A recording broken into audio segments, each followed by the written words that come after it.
So, what is going on YouTube? This is Sam from TeamSamuraiX1 here, and today guys, I'm coming at you with my competitive counter fairy deck profile for the January 2018 format. So hopefully you guys enjoyed this video, and of course guys, as I progress to the deck profile, I'll be explaining to you guys some of my card choices and the reason why I play them, and I'm just so glad that in 2018, counter fairies finally get new support with the new Parshant cards like the Spell, the Sanctum of Parshant, and also Rebirth of Parshant, which is absolutely amazing. And I'll explain to you guys everything once I progress through the video. And let me tell you guys something. I've been playing this deck for quite some time now, and this deck is not an easy deck to play. It's a very skillful based deck in my personal opinion. Even though that you're playing a heavy amount of counter trap cards in the deck, you cannot just recklessly activate any counter trap card. If your opponent knows you are playing counter fairies, they're going to want to bait out your trap card. So it's actually very skillful to know when is the right card to actually negate. This specific version, guys, I believe is the best version to actually fit my playstyle. I tried many variations of this deck for counter fairies, and throughout testing, guys, this version gave me the most successful result. By the way, guys, if you guys want to help support the channel, make sure you guys get your Blue Eyes and Sage playmat today. I do free shipping to Canada and USA. International shipping may cost extra. So if you guys want to help support the channel, make sure you guys get your Sage playmat today in the description box below. And I take PayPal only, so make sure you guys support the channel and get your mat today. By the way, guys, if you guys want to see more deck profile for the 2018 format, make sure you guys smash that thumbs up button. That'll be absolutely amazing, guys. Let's aim for 500 plus likes because you guys can easily do it. 500 plus likes is absolutely nothing. We have 110,000 people on this channel, and you know what? Let's aim for 1,000 plus likes. Let's see if we can actually hit that goal. Start off with the monster real quick. You want to play the heart and soul of the deck. You want to play triple Bountiful Artemis. This card is the reason why counter fairies actually exist. For those of you who are playing counter fairies, you guys should already know what Bountiful Artemis does. For those of you who are new to counter fairies, each time basically a counter trap card resolves, you basically draw one card. Whether or not your opponent would activate a counter trap card or you would activate a counter trap card, you immediately draw one card after that counter trap card resolves. And if you have multiple copies of Bountiful Artemis on the field while you resolve a counter trap card, each Bountiful Artemis will trigger to make you draw one card, which is absolutely incredible. And this card is one of the cards that you actually want to tutor out directly from your deck first turn with cards like Ties of the Brethren, which is really important. So you want to maximize yourself when actually playing triple Bountiful Artemis. And this card itself is the reason why counter fairies actually exist. The next monster that I'm going to showcase you guys, I believe that it's one of the best monsters in the deck aside from Bountiful Artemis, is one of the new supports as well, is double Minerva, Scholar of the Sky. This card is absolutely amazing. For those of you who don't know this fact, is that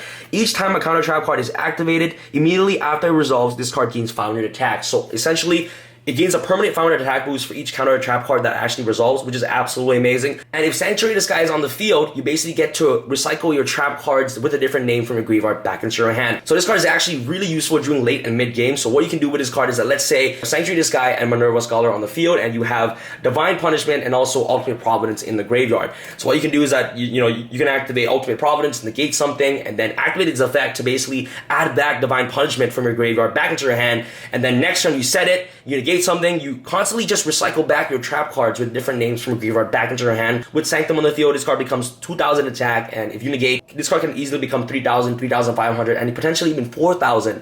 And that's going to be really hard for your opponent to actually deal with a card like Minerva with 3,000 attack or 3,500 attack, which is so hard to get over. So next off, you're going to play, of course, triple Guiding Ariane. This card is actually very standard to play in a counter fairy variant deck. If you guys don't know what Ariane is, it's just really good with cards like Card of the Demise, because if you Card of the Demise into Ariane, Ariane can be placed into your Pendulum Scale, which is really amazing. And it has an amazing Pendulum Scale effect where you basically do not have to pay costs for any of your counter trap cards that activate. So for cards like Ultimate Providence, you don't have to pay costs to discard a card. For cards like Rebirth of the Parshant, you don't have to discard a card from your hand to the graveyard. For cards like Solemn Warning and Solemn Strikes, you don't have to pay life points. This card is just a really good card overall, and if you bring this card out with cards like Ties of the Brethren, and if this card were to die, you basically get to choose 3 trap cards in your deck, and your opponent gets to pick their demise, literally, and add the counter trap card directly from your deck to your hand, which is really awesome. So this card itself is a built-in counter trap card, and it's also a card that enables you to not pay costs, which is really amazing. So triple Guiding Ariane, and this card becomes a 2,000 beater as well while Sanctum is on the field, which is really good as well. Next off, for 1, I was going to play the 1 Sacred Arc Air Knight Parshant. This card is actually not too great in this deck specifically, but it's definitely a one-off in the deck because you are playing Rebirth of the Parshant in this deck, so that way that you can immediately tutor out this card directly from your deck with Rebirth of the Parshant. And you never want to see this card in your hand. This card is actually a brick. This card is not good in this specific version, but the reason why you can play him is because it's easily accessible with Rebirth of the Parshant, and whenever it inflicts battle damage to your opponent, you basically get to add any counter trap card or any Parshant card directly from your deck to your hand, which is very incredible in my personal personal opinion. The reason, and also another reason why you play one copy of him is because this deck does not revolve around this card specifically. This deck basically just more of a stun-based deck with cards like Bountiful Artemis and Scholar and Guiding Ariane with your counter trap cards. This card is essentially just another access to another beat stick in the deck. So one Sacred Arc Air Knight Parshant, one Power Angel Valkyria, only one copy of this card. I definitely would prefer Scholar over Power Angel Valkyria any day. She constantly gets you access to any of your light fairy monster directly from deck to your hand whenever you negate the activation of a spell or trap or monster effect. One Meltio, Sage of the Sky. This card is absolutely incredible. For those of you who don't know his effect, is that each time a counter trap card is activated and it resolves, you basically gain 1,000 life points. And if Sanctuary of the Sky is on the field, you basically get to destroy one card your opponent controls, which is really, really good. So you are playing 4 Sanctuary of the Skies in the deck, and you're playing multiple Sanctuary of the Sky in the deck, and if you resolve anything, you basically get to disrupt any of your opponent cards on the board by just destroying them, which is really, really powerful in my personal opinion. And it's really good because you can actually directly bring this card out from your deck with Ties of the Brethren. And last but not least, guys, we're going to play the one Zeratis, Herald of Heaven. This card is absolutely incredible as well. The reason why you play this card is because this card does not conflict with Card of Demise. So if you actually Card of Demise into Zeratis, you can basically pitch Zeratis to the graveyard to basically add Sanctuary of the Sky directly from your deck to your hand. So that's another reason why you play this card, and it becomes a 2,400 beater on the board with Sanctum on the field, which is a really hard card to actually get over, especially if you have back rows to actually help protect your monsters, which is really good. So that's pretty much it for the monsters, guys. You're playing 12 monsters in the deck. You're playing a very limited amount of monsters in the deck because you're playing Card of Demise. You don't want to be seeing too many monsters in your hand because it can conflict with Demise. You guys all know that. I believe that this is the perfect amount of monsters that you should play in the deck. I believe that this ratio is absolutely correct, and throughout testing, this specific lineup works best for me. But if you guys have any own card choices, you guys can definitely go ahead and do that. Let's go off into our spells. For the best spell card in the deck is hands down triple Card of Demise. This card is absolutely incredible for a counter fairy variant deck, and the amount of trap cards you play in this deck, 100% Card of Demise has to be the best card in your deck. You basically summon the monsters, activate Ariane and your pendulum scale, set everything, activate Card of Demise, set more back rows, and essentially just pass. So card is really amazing. Blowout card, you draw 3 cards, draw into your counter traps. This card basically helps you get access to basically any of your counter traps faster by just drawing them. But the only downside about this card is that this card may conflict with Ties of the Brethren. But you know what, guys, throughout testing, it doesn't matter. Like, it really doesn't matter. These cards are like the most powerful spell cards in the deck. Okay, it's either first turn, okay, if you have Ties or Card of Demise, depending on what you have in your hand. If you do not have counter trap cards in your hand, you can basically set everything, summon a monster, activate Demise, draw, pass, and then next turn, you can resolve Ties of the Brethren, and vice versa. If you already have counter trap cards in your hand already, and if you have a monster, and you have Ties of the Brethren, you can choose whether or not to be like, you know what, if I already have monsters in my hand, you can choose whether or not to activate Ties or Card of Demise if you guys ever have those cards both at the same time in your hand.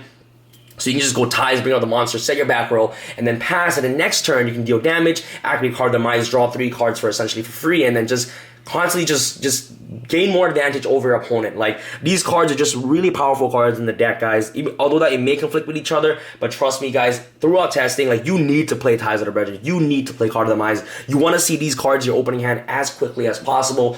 And like, this is so good. Like, this card tutors out 2 other fairy monsters directly to the deck, and this card helps you draw into your counter trap cards. And there's nothing wrong with just playing 3 and 3 of each. And I'm telling you guys right now, these cards are power cards in the deck, which you must play, you know, which you must maximize yourself when playing. So triple Ties and triple Card of Demise is definitely a must-off in the deck, in my personal opinion. Next off, for your Sanctuary of the Sky cards, you want to play, of course, triple Sanctum of Parshant and 1 Sanctuary of the Sky. These cards are very amazing in the deck. You guys don't know what Sanctuary of the Sky does. Battle damage to control of fairy monsters from battle, involving that monster becomes 0. And also cards like Minerva and also Sage of the Sky can always become live while these cards are on the board to gain additional effects. So Sanctum of Parshant basically gives a 300 attack boost to all fairy monsters on the field, and this card's name becomes Sanctuary of the Sky while it's on the field and or graveyard, which is really amazing. The only downside about this card is that this card is not treated as Sanctuary of the Sky, so cards like Zeratis cannot search this card, and that's you know, a minor problem in the deck. Cards on the field cannot be targeted or destroyed by card effects, so basically cards like Cosmic Cyclones and also Twin Twisters cannot target your back row. Once per turn, you can target 3 fairy monsters and or counter traps with different names and just basically place them on the top of your deck in any order, which is really amazing. So this card can constantly recycle back your trap cards and your fairy monsters directly from the graveyard back into the top of your deck, And last but not least, for our draw power cards, you're going to play, of course, double Pot of Desires and U1 Upstart Goblin. You're playing a 39 card deck in this specific version. Pot of Desires is just so good in the deck, guys. I know a lot of you guys may not think that Pot of Desires is not good, but this card is the best card in the game. You draw 2 cards, and throughout testing, guys, this card literally helps me draw into all my counter trap cards. You're playing 3 of each and every single counter trap cards in the deck. Like, you're not going to be banishing 3 of each. Like, the chances are just very low. The fact that you're just able to draw into your cards and potentially see more of your counter trap cards, or potentially see into your Bountiful Artemis, or see your Ties of the Brethren, this card is absolutely amazing for that. And 100%, guys, I would not cut Pot of Desires like for anything. This card is amazing in this specific deck. There are decks that Pot of Desires aren't good in, but in this specific deck, this card is absolutely amazing. And Upstart Goblin, for obvious reasons. Now to our traps, guys. Traps is just very heavy. All right, you want to play Triple Rebirth of Parshant. This card is absolutely amazing. When a small trap card is activated, when a spell or trap card or monster effect is activated, reveal 1 counter trap card in your hand, then discard 1 card, negate it, return that card to the deck, and especially with 1 Parshant monster from your deck or extra deck, which is really, really good. So this card essentially brings out your Parshant directly from your extra deck and deck for absolutely free, and this card can negate anything. And while guiding Ariane is on the field, you basically do not have to pay the cost to actually discard a card. The requirement to activate this card is you need to reveal a counter trap card in your hand, but the cost is to discard a card and also pay life points. But while you have guiding Ariane on the field, you do not have to pay life points nor discard a card, but you have to reveal the counter trap card because it's the activation requirement. So remember, guys, this card does not cancel the fact that you need to reveal a trap card in your hand while guiding Ariane is on the field. You still need to reveal a counter trap card to activate Rebirth of the Parshant. So you want to play triple copies of that. Very amazing. Triple copies of Ultimate Providence. Card is really amazing as well. With Guiding Ariane, this card becomes really, really broken. Essentially the same thing as Rebirth of the Parshant. When a spell or trap card or monster effect is activated, discard the same type of card, monster, spell, or trap cards to get the activation if you do destroy that card. But while you have Guiding Ariane in the field, you don't have to discard a card at all. Next off, for the Solemn Brigade, you want to maximize yourself on actually seeing these cards. 1 Solemn Warning and triple Solemn Strikes. Card is definitely a must-off in the deck, guys. And while guiding Ariane on the field, you basically don't have to pay costs to pay life points to activate these cards. Triple Divine Punishment. This card is absolutely amazing. And that's the reason why you play so many the Sanctuaries, guys, because you actually want to resolve Divine Punishment. Divine Punishment is essentially a Solemn Judgment in the deck while you have Sanctuaries guys on the field. So that's why Sanctuaries guys is actually really important in the deck. So that way that cards like Divine Punishment can always become live. So Triple Divine Punishment. And last but not least, guys, to protect your fairy monsters, I love playing double Story Mirror Force. You guys don't have to play this card, but with the amount of link spams like they have on the board right now, you know, with Firewall Dragon and things like that, Story Mirror Force can just wreck the entire extra deck monsters on the board by just returning all those cards to the extra deck. And you want to protect your fairy monsters as much as possible. So I kind of want to have a battle trap form of protection, in my personal opinion. I really think that Story Mirror Force is just really, really good in the deck. But you guys don't have access to this. You guys can also play cards in the gate attack if you guys want to. But I felt like with the amount of just board presence and the amount of pressure that, you know, in today's metagame and the amount of just board spams, I feel like this card can easily just punish your opponent. So yeah, so that's pretty much it for the trap lineup, guys. And remember, guys, in counter fairies, you have to know specifically when to activate certain trap cards. You need to be careful. You need to be smart. You have to analyze your opponent's plays, because in counter fairies, your opponent knows you have counter trap cards. They know you have counter traps. So they're 100% going to try to bait out the counter traps as much as they can. So it's really important to actually analyze what your opponent plays are, or what cards your opponent has in their hand, or, you know, to pay attention to that, you know, to whatever specific match you were playing, and to basically just know when's the right time to negate. And throughout testing and throughout playing this deck for quite some time, I actually know, you know, when's the right card to negate, or when's the perfect time to negate certain, you know, cards and things like that. So the more you play this deck, the more you practice, the better that you're gonna get 100%. So that's pretty much for the traps. Let's go off to your side deck. All right, guys, for side deck, guys, you always want to go first to this deck, okay? So for going first cards, you want to play Double Barrier Statue of Heavens. This card is a really good side deck card in my personal opinion. ABC is still a meta relevant deck, so Barrier Statue of Heavens does not do anything against the ABC matchup. In any other matchup that doesn't have light monsters, this card can become really powerful. You can actually bring this card out directly from the deck of Ties of the Brethren, which is really, really good. Double Unending Nightmare, really good against Pendulums. Double Mind Crush, you know, 100% evenly match is coming in. Even though that you have so many negates, you can just basically Mind Crush the evenly match, which is really, really awesome. And double Anti-Spell Fragrance. These cards are just really good cards to actually help you combat going first. This deck already is a going first deck. Like, this deck can counter almost any meta deck in today's metagame. But this deck does struggle going second. So, you know what? Most of the time, 100%, your opponent knows that you want to go first. So, they're going to make you go second. So, games 2 and 3, you want to go second. Alright, so you have cards evenly matched to help you combat against the metagame going second. Cards Regeki. And last but not least, Ash Blossom, and also the Maxi. These cards right here are really good cards going second, and the first row right here are just really good cards going first. After the extra deck, guys, you're going to play, of course, double Avenging Knight Parshant. This is also another reason why Rebirth on a Parshant is so good, is because this card, because Rebirth is able to tutor out this card directly from your extra deck to your extra deck monsters. Double Utopia the Lightning, really good card. When you have Ties of the Bedroom on the board, and just go Utopia the Lightning the next turn and just basically win the game. Double Utopia. Number S39 Utopia Prime.